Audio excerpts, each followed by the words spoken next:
Angela went upstairs. She reread Q's letters like Miss Brenda advised, and then she made a phone call. When Pastor Tanya answered the phone, she was so happy to hear from Angela.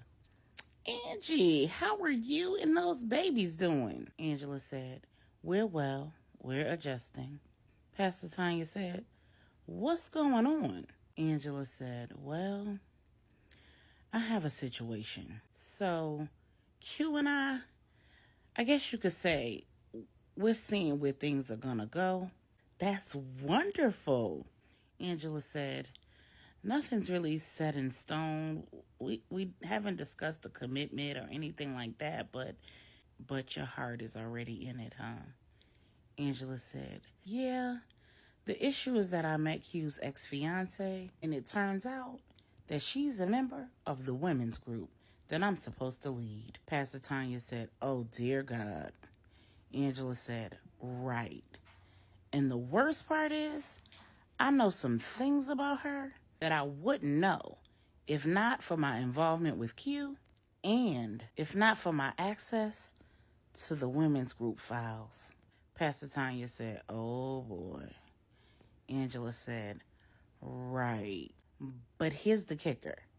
He doesn't know that I've met her. She doesn't know that I know him.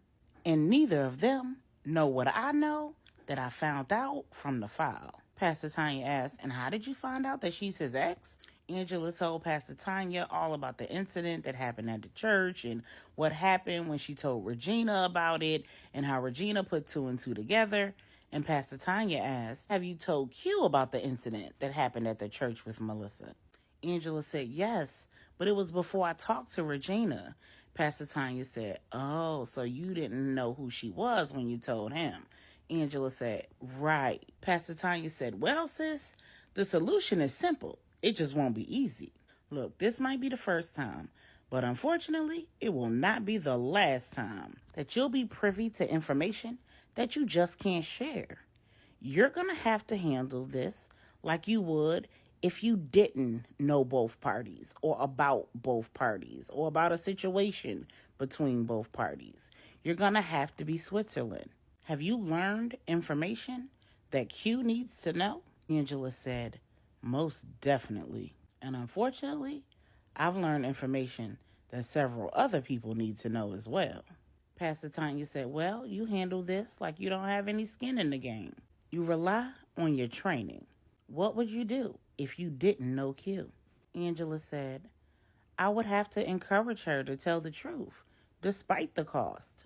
If I had reason to interact with him and he was somehow seeking counsel from me, I would support him through the process of creating an environment that's welcoming to her so that she can share the truth. And I would encourage him to open his heart and support him through the process of preparing his heart to hear that truth.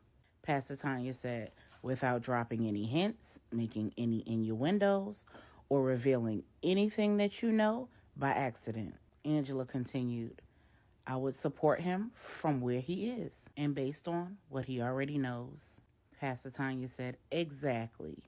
And in this specific case, if you are in a position where you have to reveal information, you only can reveal information that you've gained outside of the women's group. Now, has he provided you with intimate details about her and her life?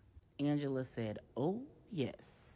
And then she proceeded to tell Pastor Tanya about the 8 letters, and Pastor Tanya said, Then that means that you have to handle her with the same care. You cannot deal with her based on what he shared because it's only one-sided. Even though you have the file, it's still one-sided. Angela said, Now, I don't know if I can do that. Pastor Tanya said, Well, then you need to resign. Angela said, Wait, what? Why can't she just leave the group? Pastor Tanya said, If you can't see her the way that God sees her, then you're not fit to lead this group or any other group. God has called you to a unique position. Unlike a pastor, God has called you to a very specific group of people with a very specific need. He's called you to women who need to get free, women who've had some of the worst experiences of their lives and shown up in those experiences as the worst version of themselves. He's called you to women who the world would see as absolutely despicable. And he's asking you to help them get free.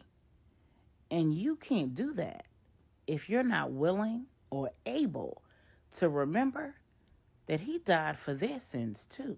What are you going to do when God sends you a Jessica or a Maria or a woman who is married to a Marcus? Are you going to put them out of God's group too because you're uncomfortable? People in bondage are dirty.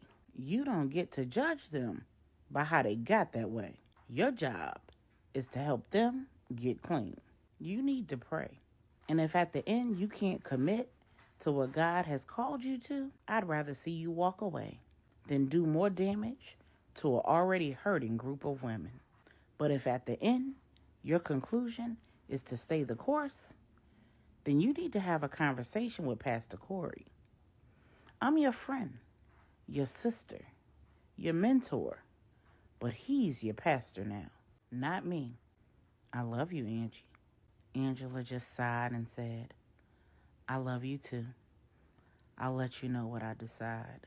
Angela got off the phone, and she didn't even bother praying. She already knew what God called her to.